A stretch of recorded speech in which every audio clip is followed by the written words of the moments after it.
Hirap talaga ng buhay. Bakit ba hindi pare-parehas ang oportunidad ng mga tao sa mundo? Kailangan ko ubusin tong paninda ko para may pambili kami ng bigas. Samantala yung iba, pinanganak na may kaya sa buhay. May sakit pa si Bunso. Di ko alam kung may matitira pa dito, pambili ng gamot. Anong oras kaya ako kakain? Mag-e-enrollment na naman pala.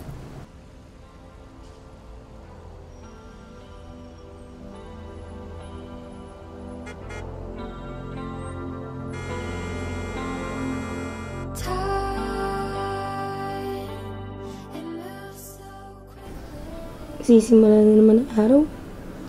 Nakakatamad bumangon. Tulog na lang kaya ulit ako. Bakit nga ba ako magising ng ganito kaaga? Paulit-ulit na lang.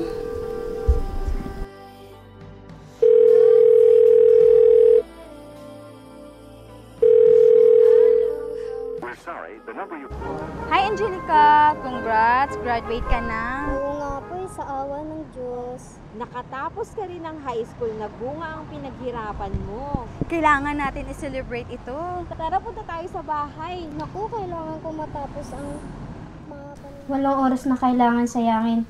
Lalo na't ikaw lang